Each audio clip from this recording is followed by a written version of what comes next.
ചാച്ച എന്നാ ചാച്ച കാപ്പി ഇടണോ?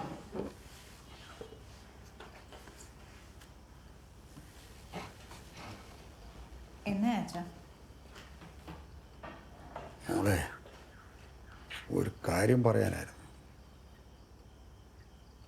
പറയുന്നത് ശരിയാണോ എന്നറിയാൻ മേല.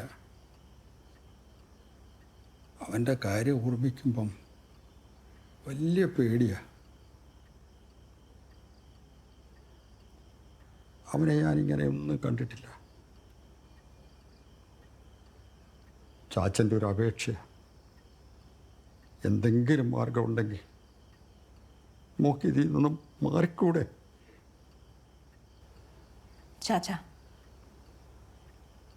ചാച്ചൻ ഓർക്കുന്നുണ്ടോ? പണ്ട് ഫെമിയെ ഞാൻ പ്രസവിച്ച് കിടന്നപ്പോൾ ചാച്ചനാ അന്ന് എന്നെ കൊണ്ടുവരാൻ മേപ്പാറയ്ക്ക് വന്നത്. തങ്കച്ചേട്ടനെന്ന് വണ്ടിയിൽ നിന്ന് വീണിരിക്കുമായിരുന്നു. അതുകൊണ്ട് മാത്യു വന്നില്ല. അന്ന് തിരിച്ചു വരുമ്പോൾ കാറിൽ ചാച്ചൻ്റെ തല താന്നിരിക്കുന്നത് ഞാൻ കണ്ടിട്ടുണ്ട്. ദാ ഇതുപോലെ. ഞാനിവിടെ വന്ന ദിവസം മുതൽ നിങ്ങൾ പരസ്പരം മുഖത്ത് നോക്കി സംസാരിക്കുന്നത് ഞാൻ കണ്ടിട്ടില്ല. സാധാരണ തന്നോളം പോകുന്ന മക്കളോട് അപ്പന്മാർ ചെറിയ മടി കാരണം അങ്ങനെ സംസാരിക്കാറില്ലാത്തതുകൊണ്ടാണ് ഞാൻ ആദ്യം കരുതിയത്. പിന്നെയാ എനിക്കതിന് കാരണം മനസ്സിലായത്. സാധാരണ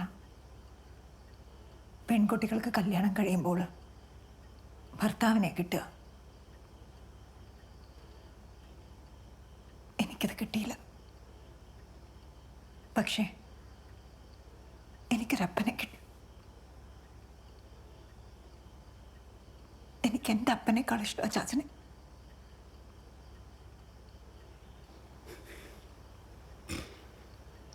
അതാ ഒരു ദിവസമെങ്കിലും വൈകി ഇറങ്ങാലോ എന്നോർത്ത് ഞാൻ ഇപ്പോഴും ഇവിടെ നിൽക്കുന്നത്. ചാച്ചൻ്റെ സങ്കടം എനിക്ക് ആരെക്കാളും നന്നായിട്ട് മനസ്സിലാവും. പിന്നെ മാത്യുവിനെ വിഷമിപ്പിക്കാനോ നാണം കെടുത്താനോ ഒന്നുമല്ല ചാച്ച. എനിക്കിനി വയ്യ.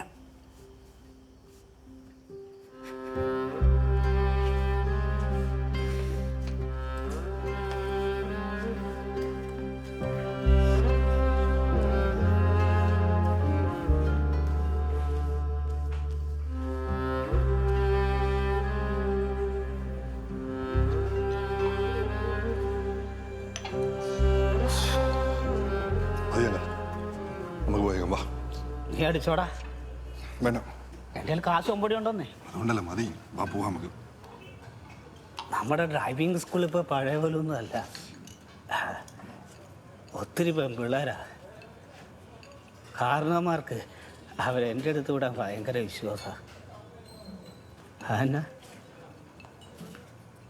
ഞാനൊന്നും ചെയ്യത്തില്ലല്ലോ. എൻ്റെ ടേസ്റ്റ് വേറെ ആയതുകൊണ്ടേ സേഫാണെന്നാണ് അവരെല്ലാം പറയുന്നത്. അതുകൊണ്ടല്ല, നമുക്ക് മോളും അവനൊക്കെ ഒന്ന് വീട്ടിലേക്ക് വരും വൈകുന്നേരം. ആ, വെറുതെ പോവാം. അവരെ തല്ലും കൊല്ലും എന്നൊക്കെ പറഞ്ഞ് നടന്നിട്ട് അതൊക്കെ അന്നല്ലേ അങ്ക. നീ ഒന്ന് ആലോചിക്കേ, അവളല്ലാന്ന് വേറെ ആരാ ഉള്ളേ? ആ, അതാണ് നമ്മളെ സ്നേഹിക്കുന്നവരെ നഷ്ടപ്പെടുമെന്നുള്ള പേടി എല്ലാവർക്കും. എന്നാൽ ആ പേടി കാരണം സ്നേഹം കിട്ടാത്തവരും ഉണ്ടേ. തങ്ങ എഴുന്നേൽ, മതി കേട്ടോ. ആൾക്കാരൊക്കെ ഉണ്ട്. വാ, എഴുന്നേറ്റോ. മതി, അത് മതി, അത് മതി. വാ, എഴുന്നേറ്റ് എഴുന്നേറ്റ്.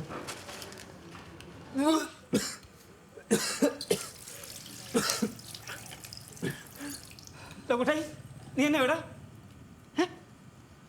എന്നാ പറ്റിയടാ? എന്നാ ചിരി വെള്ളം എടുത്ത്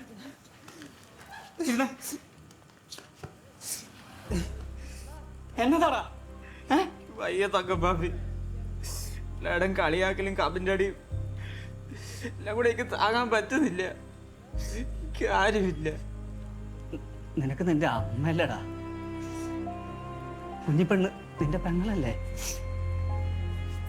ആരും ഇല്ല പോലും. കള്ളു കുടിച്ച വിഷമൊന്നും മാറത്തില്ലടാ. ബാബി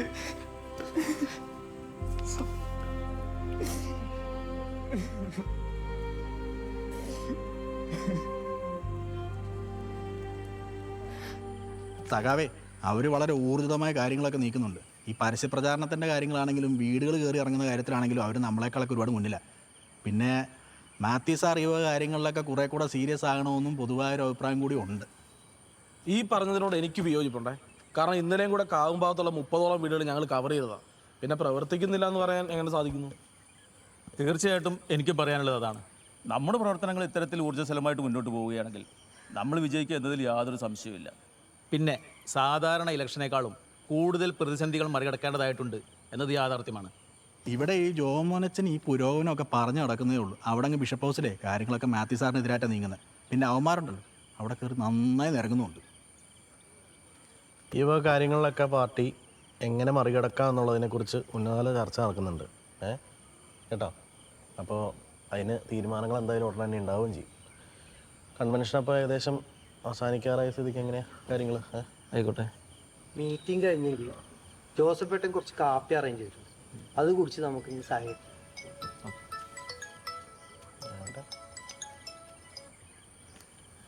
ഓക്കെ. എന്താണ് മാത്യു സാറേ, കാര്യങ്ങളൊക്കെ കൂടുതൽ കോംപ്ലിക്കേറ്റഡ് ആവുകയാണല്ലോ. അവർ എവിഡൻസ് റീഓപ്പൺ ചെയ്യാനായിട്ടുള്ള പെറ്റീഷൻ ഫയൽ ചെയ്തിട്ടുണ്ട്. അവരുടെ ഭാഗത്തുനിന്ന് ഒരു സാക്ഷി കൂടി ഹാജരാവാനുണ്ടെന്നാണ് പറയുന്നത്. ആരാ?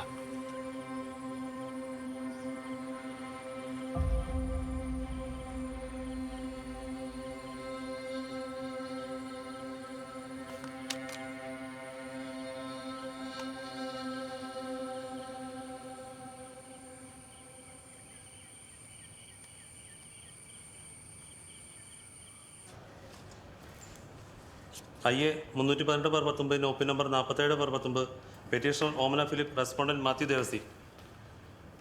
Your honour, petition for opening the evidence. ഒരു സാക്ഷിയുണ്ട്. അത് ശരി. പാർട്ടീസ് മാത്രം ഉണ്ടെന്നില്ല നിങ്ങൾ ആദ്യം പറഞ്ഞു. ഇങ്ങനെ തോന്നുന്ന പോലെ സാക്ഷികളെയും കൂട്ടി കഥയും പറഞ്ഞുകൊണ്ടിരുന്നാലേ നിങ്ങൾ പറയുന്ന സമയത്ത് തീർക്കാൻ പറ്റില്ല.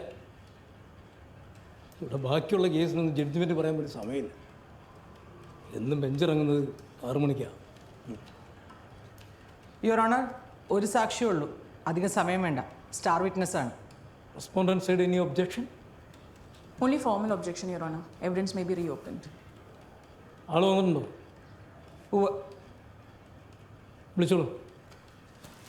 PK ദേവസി.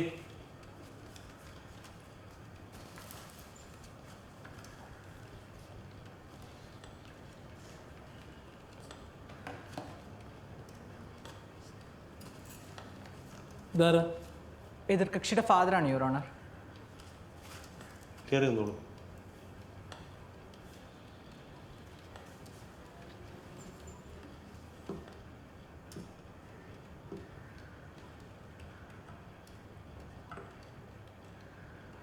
ദൈവം സാക്ഷിയായി കോടതി മുമ്പാകെ സത്യം മാത്രമേ ബോധിപ്പിക്കുകയുള്ളൂ.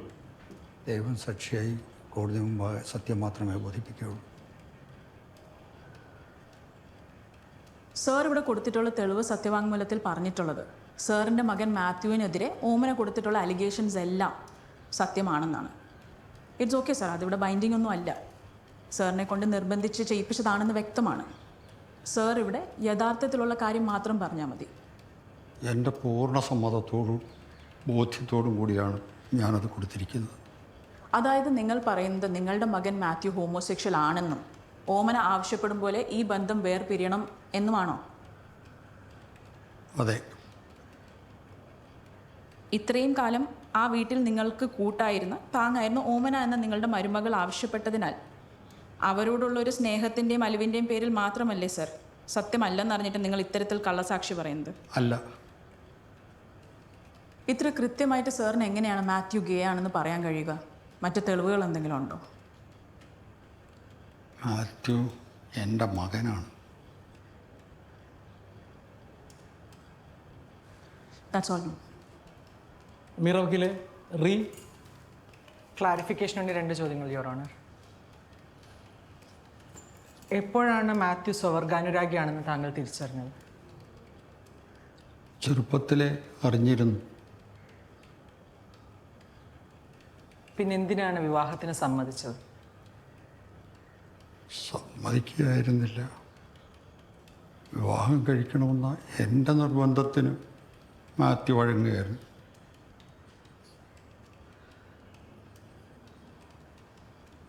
That's all, Your Honor.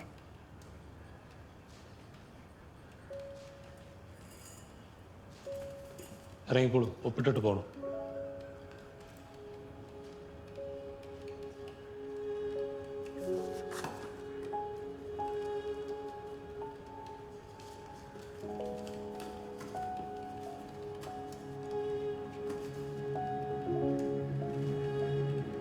ഒപ്പി number 49 petitioner Viji Mathai, respondent Stanley Abraham.